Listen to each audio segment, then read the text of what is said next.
Krishna! Welcome back to the series of Nimai's adventures. Today we are going to read chapter 14. Nimai creates mischief in the Ganga.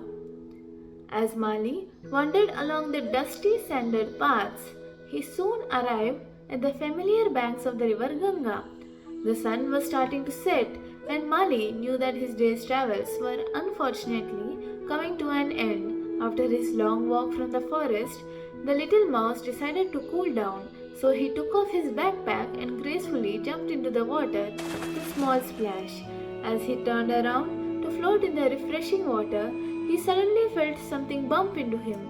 Out of the waters popped the head of a friendly-looking dolphin, who scooped water out of the blowhole on his head, straight onto Mali.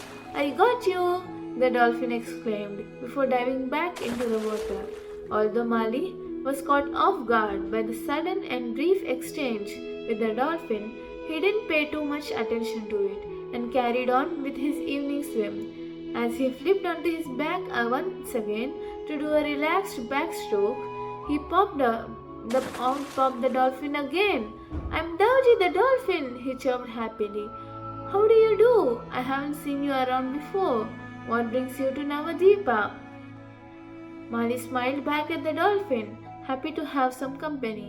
"I'm Mali," he replied. "I have been traveling for quite some time, and I just happened to come across this beautiful place by accident, and I have since grown to love Navadipa so much.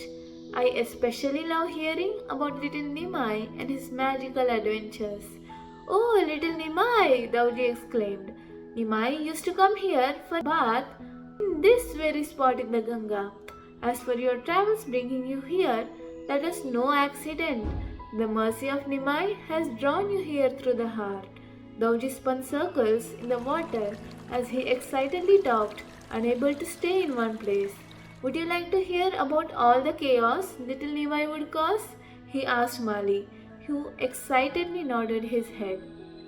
Dauji quietly laughed to himself as he thought of Nimai's cheekiness and all the sweet pastimes that he had performed. As they bathed in the Ganga together, Dauji told Mali how Nimai had many water pastimes that he enjoyed every day. With a suddenly serious face that made Mali giggle, Dauji began to speak. The air was cool and the sky was a bright baby blue. The water was a crisp glimmering oasis for all the residents of Navadipa, big and small. Hundreds of people and animals alike would come to Ganga to bathe in her cooling waters during the scorching summer heat.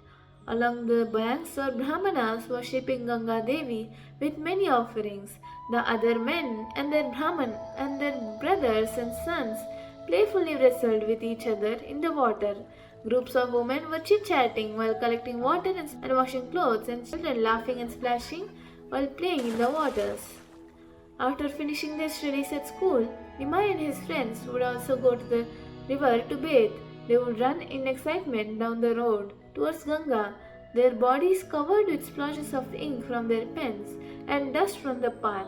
Nimai looked beautiful with dark ink smudges on his golden face. Going to bathe in Mother Ganga was the best part of their day. When they got onto the banks of the water, they would all quickly jump in and make a big splash. They would then decide what water sports they were going to play that day, and immediately began laughing and cheering as they played.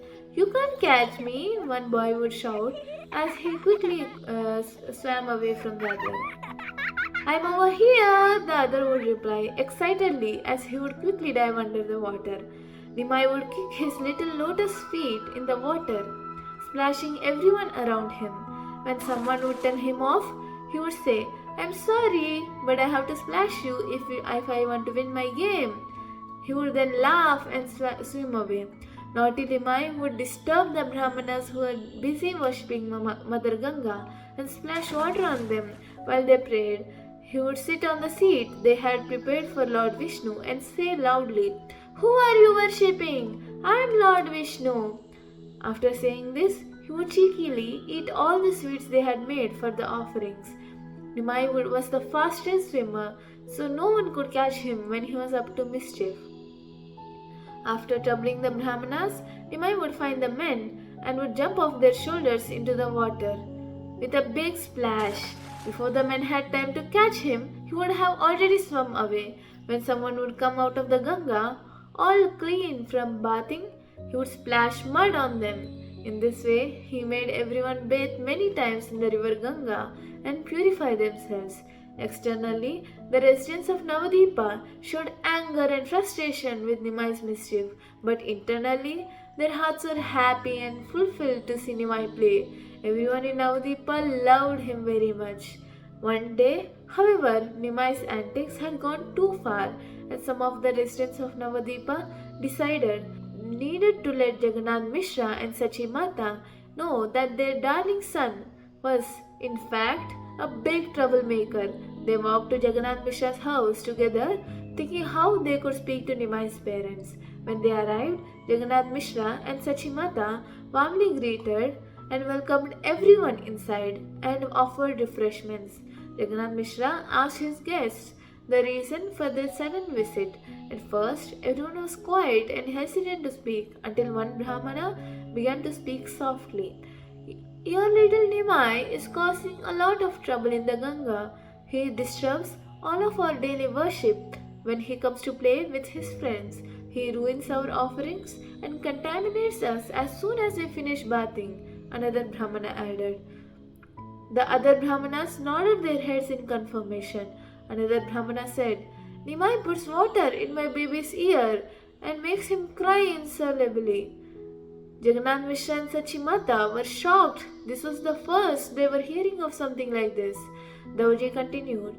One by one, the men began to tell Jagannath Mishra about their experiences with Nimai, and the ladies gathered around Sachi Mata to speak to her in confidence about their troubles with little Nimai. We love Nimai so much. You know that, Sachi dear? They began. But this time he has been so naughty. One lady spoke. When we go to bath, Nimai takes our clean clothes that we set out on the banks and mixes them with the clothes of our husbands on the other bank. When we come out of the water, we have nothing to wear. It's so embarrassing, and Nimai just sits there laughing with his friends. Another lady added with an upset voice. Jagannath Mishra and Sachi Mata listened to the various complaints the residents of Navadipa made and profusely apologized to them for their son's naughty behavior. Mother Sachi reassured them that she would have a very stern talk with Nimai that very night. Once they told Jagannath Mishra and Sachi Mata about all of Nimai's mischief, the residents excused themselves to return home. Jagannath Mishra was furious and decided that he would immediately go to Ganga to speak to Nimai and tell him off right then and there. When the ladies left Jagannath Mishra and Sachi Mata's house, they instantly felt bad for complaining about the little Nimai, and they knew that his father was on his way to scold him. They rushed ahead of Jagannath Mishra and found Nimai at the Ganga. Nimai, they warned, your father is on his way here. You better run away. Nimai knew that he was about to be told off by his father, and so he gathered his friends and told them in a serious voice, My dear friends, when my father comes here, please tell him that I did not come to the Ganga today. Please tell him that I went straight home from school. His friends agreed to him, and so Nimai dashed away from the river. Mali gasped in anxiety, scared for little Nimai. What happened when Jagannath Mishra arrived at Ganga? He asked Dauji.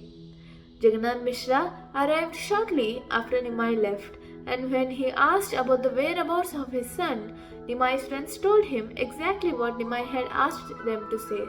He was not about to give Nimai a break, even if he wasn't there. The Brahmanas and ladies felt terrible for getting Nimai into so much trouble and tried to calm the angry Jagannath Mishra and talk him down while he stormed along the banks looking for his son.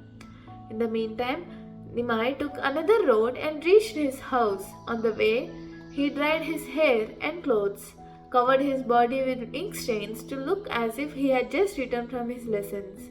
Nimai looked like a beautiful glowing moon as he walked with his books in his hands.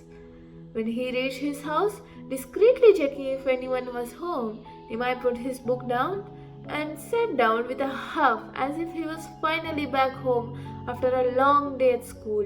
Soon after, Jagannath Mishra returned and seeing his father enter the house and sit down, Nimai climbed up onto his father's lap and gave him a tight hug. Jagannath Mishra was so surprised to see Nimai, especially since he looked like he had just come home from school. There were no signs that he looked like he had taken a bath. Jagannath Mishra could not figure out why everyone was complaining about Nimai, since he had not even been to the Ganga yet. Nimai, everyone is complaining to your mother and I, telling us that you are causing mischief when you go to take a bath at the Ganga. Why are you misbehaving? Jagannath Mishra asked his son in a serious voice. Looking up at his father, Nimai opened his eyes wide and then in a sweet and innocent voice told Jagannath Mishra, "My dear father, I have not even gone for my bath today. Why is everyone making up stories about me?" Jagannath Mishra did not know how to answer his son, as he was still trying to piece everything together. After sweetly talking like this, little Nimai hugged his father and ran off to take his afternoon bath. When he met his friends at the Ganga, Nimai told them everything that had happened, and they all laughed loudly at Nimai's clever tricks.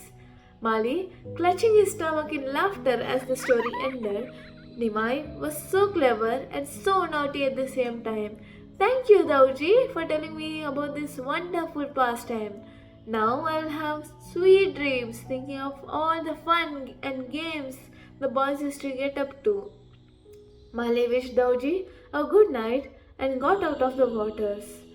Dauji squirted Mali with water just as he was leaving, wetting the little mouse again. Mali turned back and gave him a quick splash before running out of the water giggling.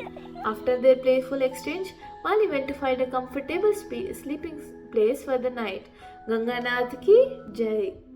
Join us tomorrow to see what Mali the Mouse gets up to.